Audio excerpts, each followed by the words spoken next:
Hello and welcome back to my channel guys. This side Shilpa and I am doing BSc Nursing from AIMS Deoghar. So आज का video बहुत ही interesting होने वाला है. बहुत सारे सब्सक्राइबर्स के क्वेश्चंस आ रहे थे कि एम्स नर्सिंग में कैसे हम प्रिपरेशन करें ताकि हमें एक सीट मिल सके. तो मैं बताती हूँ गाइस. सबसे पहले बात करें, हम बायो से बात करते हैं. और सबसे पहले ये तो पता ही होगा कि एम्स नर्सिंग में 100 क्वेश्चंस आते हैं. 100 क्वेश्चंस में 30 क्वेश्चंस होते हैं बायो के, 30 क्वेश्चंस होते हैं केमिस्ट्री के और 30 क्वेश्चंस होते हैं फिजिक्स के और 10 क्वेश्चंस होते हैं जनरल नॉलेज प्लस रीजनिंग. ठीक है. बायो जो होता है, मैंने बायो पढ़ा था. मैं बिकॉज मैंने नीट की प्रिपरेशन करी थी तो मैंने बायो बिल्कुल एनसीईआरटी से पढ़ा था.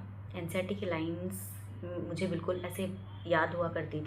सो बात करें अगर हम केमिस्ट्री की, तो केमिस्ट्री में तीनों सब्जेक्ट में सबसे पहले फिज़िकल केमिस्ट्री की बात करते. तो फिज़िकल केमिस्ट्री में क्या किया था मैंने फार्मूला शीट तैयार किया था नीट के लिए. तो वो मुझे एम्स में भी काम आया. एम्स नर्सिंग के एग्ज़ाम में भी बहुत ही हेल्पफुल रहा क्योंकि मैंने लास्ट टाइम में बस रिवाइज़ किया था. सारे फार्मूला को मैंने रिवाइज़ किया था. उसके बाद मैंने क्वेश्चन बनाया था. उसके बाद केमिस्ट्री की बात करें तो केमिस्ट्री का जैसे कि ये एनसीईआरटी का जो बुक है, तो इस एनसीईआरटी के बुक को सारे जो इस एनसीईआरटी के बुक में जो रिएक्शंस हैं, लाइक नेम रिएक्शन जितने भी हैं 11th में या 12th में, उन सबको मैंने एक जगह लिखा था. सारे रिएक्शंस को शॉर्ट नोट्स मेरे पास हैं. तो उन सारे शॉर्ट नोट्स से मैंने सारे रिएक्शन को रिवाइज़ किया था. और क्योंकि एम्स नर्सिंग में क्या होता है कि नेम रिएक्शन ऑर्गेनिक केमिस्ट्री में ज़्यादा आता है. जैसे कि एल्डिहाइड का कोई भी रिएक्शन हो गया या फिर अल्कोहल फिनॉल ईथर का कोई भी नेम रिएक्शन हो गया. ये सारे बहुत ही या तो मैचिंग में आ गया या ऑप्शन वाइज क्वेश्चंस में आ गए, तो ऐसे करके आता है.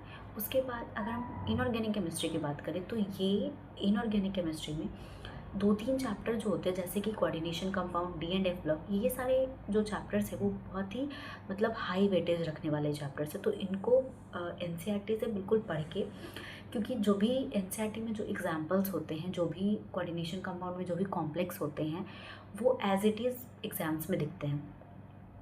और बात करें एट द लास्ट बात करें अगर हम फिज़िक्स की, तो फिज़िक्स जो होता है उसमें 50% अगर हम बात करें तो वो होता है फार्मूला बेस्ड क्वेश्चन, और बाकी का जो 50% होता है वो होता है थोड़ा सा कॉन्सेप्ट बेस्ड होता है. तो इसके लिए सबसे पहले तो क्वेश्चंस बहुत सारे लगाने पड़ेंगे क्योंकि फिज़िक्स ऐसे सब्जेक्ट होता है ना कि अगर आपने क्वेश्चंस लगाए हैं तो आपको एग्ज़ाम के टाइम में कोई प्रॉब्लम नहीं आएगी. आप क्वेश्चंस देखोगे और आपको किस तरह से उसे अप्रोच करना है, उसकी एबिलिटी आपके अंदर आ गई होती है क्वेश्चन बनाने से.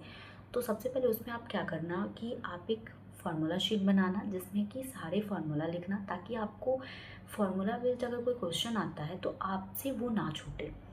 तो सबसे पहले वो मैंने किया था कि मैंने फार्मूला शीट इसमें भी बनाया था फिज़िकल केमिस्ट्री की जैसे ही. और क्वेश्चंस बहुत सारे बनाने होते हैं. सो एम्स नर्सिंग जो एग्ज़ाम होता है वो सीबीटी मोड में होता है, पेन पेपर मोड में नहीं होता है. तो इसके लिए आपको थोड़ा पहले से मॉक टेस्ट वगैरह देना होगा जिससे कि आपको एक्यूरेसी आ जाए और एग्ज़ाम में आपको कोई दिक्कत ना हो. और ये सीयूटी की तरह नहीं होती है कि आपको हर एक सब्जेक्ट में एक पर्टिकुलर ड्यूरेशन है. ये चारों सब्जेक्ट्स में यानी बायो, फिजिक्स और केमिस्ट्री और जनरल नॉलेज, ये सारे को मिला के आपको मिलते हैं 120 मिनट्स, मतलब 2 आवर्स. और इस 2 आवर्स में आपको क्वेश्चंस सारे बनाने होते हैं. और अगर आपको कोई क्वेश्चन नहीं आ रहा तो आप उसको छोड़ दो, वो बेटर होता है क्योंकि इसमें निगेटिव बहुत ही ज़्यादा जाए उससे अच्छा है. क्योंकि निगेटिव अगर आपका जाता है तो आपके रैंक कम आने के चांसेस होते हैं. तो इससे अच्छा है कि आप वो क्वेश्चन छोड़ दो अगर आपको नहीं आ रहा है. अगर कुछ हो रहा है कि हाँ थोड़ा सा इसमें मतलब गेस करके आप बना ले रहे हो तो आप वो बना लो. लेकिन अगर आपको कोई क्वेश्चन बिल्कुल नहीं आ रहा है, क्योंकि बहुत सारे क्वेश्चंस होते हैं जो बिल्कुल नहीं आते हैं, तो उसको क्या होता है कि उसको छोड़ देना ही अच्छा होता है. क्योंकि अगर आप जनरल कैटेगरी से हो तो आपका अगर 70 मार्क्स भी आ रहा है 65 प्लस आ रहा है आपके मार्क्स, तो आपको एक सीट मिल जाएगा, मीन्स आपका सिलेक्शन हो जाएगा एम्स नर्सिंग में। और अगर आप ओबीसी कैटेगरी से रखते हो तो आपको अगर आपके मार्क्स 50 हैं, 50 प्लस हैं, तो आपको सेकेंड राउंड तक कॉलेज मिल जाता है। लेकिन अगर आप देखो, अगर आप अच्छे से अभी भी रिवीजन करते हो, सारे चैप्टर्स को रिवाइज़ करते हो, बायो को बिल्कुल इतने अच्छे से रिवाइज़ करते हो कि आप कम से कम 25 प्लस क्वेश्चन सही कर लेते हो। नर्सिंग टू नॉर्सेट एक करके एक चैनल है, आप उस चैनल से जनरल नॉलेज के लिए आप उससे वीडियोस देख सकते हो। और वन शॉट करके वीडियोस हैं, तो बहुत ही लेंदी भी वीडियो ही नहीं है, आराम से आप देख सकते हो। और बस इतना ही गाइस। सो अपने सजेशंस दे देना गाइस कि आपको कैसे वीडियोस चाहिए, आगे किस तरह की वीडियोस मुझे बनानी है। और this was my first video, so अगर कोई मिस्टेक हुई हो, ऑफ कोर्स हुई होगी, तो आप कमेंट सेक्शन में बताना, जिससे मैं अपने मिस्टेक्स को सुधार सकूं। और कौन से वीडियोस, कौन से टॉपिक पे वीडियोस आपको चाहिए, वो भी आप कमेंट सेक्शन में बता सकते हो। मिलूँगी बहुत ही जल्द गाइस नेक्स्ट वीडियो। आज के लिए इतना ही गाइस, सो बाय बाय।